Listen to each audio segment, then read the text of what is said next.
सागर सहित समूचे बुंदेलखंड और मध्य प्रदेश में आज से वर्षों पूर्व जिस व्यक्ति की सोच ने शिक्षा के महत्व को समझा, अपनी जीवन भर की पूंजी से विश्वविद्यालय की बुनियाद की नींव रखी, ज्ञान का प्रकाश फैलाया, ऐसे शिक्षाविद दानवीर डॉक्टर सर हरि सिंह गौर को भारत रत्न से सम्मानित करने की मांग एक बार फिर उनकी जयंती के पूर्व मुखर हो रही है, जिसको लेकर वैसे तो बीते कुछ वर्षों से सरकार तक शहरवासियों की जन भावनाओं को पहुंचाने विभिन्न माध्यम से मांग के समर्थन में प्रयास हो रहे हैं, पर अभी भी डॉक्टर गौर इस सम्मान से महरूम हैं। इस बीच ऐसे कई चेहरे हैं जिन्हें केंद्र सरकार इस रत्न से सम्मानित कर चुकी है, जिनका विभिन्न क्षेत्र में अपना योगदान भले ही रहा हो, पर बात अगर डॉक्टर गौर के योगदान और त्याग की जाए तो यह कहना गलत नहीं होगा कि इस सम्मान से डॉक्टर गौर को बहुत पहले ही सम्मानित किया जाना चाहिए, क्योंकि शिक्षा ही बस सीढ़ी है जिसके प्रकाश की रोशनी के बिना कोई भी उन्नति प्रगति के पथ पर अग्रसर नहीं हो सकता। ऐसे में गौर जयंती के पूर्व जब युवान न्यूज ने शहर के आम नागरिकों और विश्वविद्यालय में अध्ययनरत छात्रों से बात की तो कहीं न कहीं सभी एक स्वर में डॉक्टर गौर को भारत रत्न मिले इसका समर्थन तो कर रहे, पर जिस तरह की जन भावनाओं को दरकिनार कर इस बात को पुरजोर तरीके से विधानसभा और संसद में चुने हुए जनप्रतिनिधि नहीं रख पा रहे और उनकी उदासीनता देखी जा रही, उससे आहत भी दिखाई दे रहे और सागर के इस सच्चे सपूत के त्याग पर प्रदेश केंद्र सरकार से जल्द भारत रत्न मिले इसकी आवाज उठा रहे हैं, जिससे दानवीर के दान का सही सम्मान हो सके।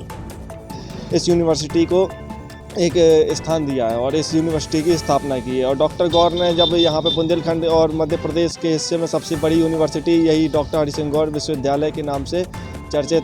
आज डॉक्टर गौर की वजह से ही तो सागर को जाना जाता है।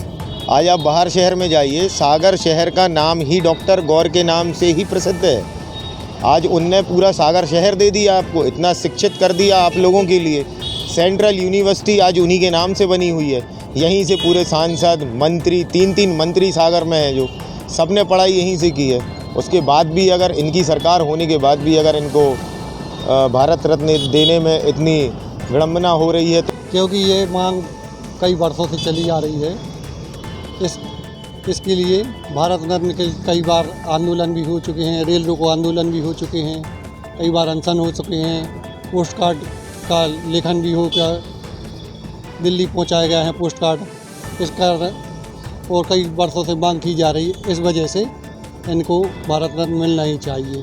कि अंग्रेज़ों के ज़माने से ये इन्होंने 16 एकड़ में ज़मीन में दे के अपनी राजनीति से अलग किया था और पढ़ाई के विषय में बच्चों को जागरूक किया था। डॉक्टर गौर का पूरा नाम है डॉक्टर हरि सिंह गौर। वो बुंदेलखंड के रहने वाले थे। जैसा कि मैं बताना चाहूँगा आपको कि मैं इनकी विश्वविद्यालय में, इन्हीं की यूनिवर्सिटी में यहाँ पर पढ़ता हूँ। बहुत दूर से मैं यहाँ पर आया हूँ, नीमच ज़िले का मैं रहने वाला हूँ, मंदसौर ज़िले का, यहाँ पर पढ़ने के लिए आया हूँ। और हमारे पूरे मंदसौर में नहीं, पूरे मध्य प्रदेश में एकमात्र सबसे बड़ी यूनिवर्सिटी और केंद्रीय विश्वविद्यालय में सबसे बड़ा विश्वविद्यालय तो कौन सा विश्वविद्यालय? हमारा डॉक्टर हरि सिंह गौर विश्वविद्यालय। और इस यूनिवर्सिटी की स्थापना, इस विश्वविद्यालय की स्थापना किसने की थी? हमारे डॉक्टर हरि सिंह गौर जी ने इसकी स्थापना की थी। बुंदेलखंड एरिया उस टाइम पे काफ़ी पिछड़ा हुआ था, शिक्षा के क्षेत्र में यहाँ पर कुछ भी नहीं था उस टाइम पे। तो हमारे गौर साहब जी चाहते थे कि इस एरिया वाले को तो शिक्षा मिलनी चाहिए, उच्च शिक्षा के मामले में कुछ भी नहीं था यहाँ पर।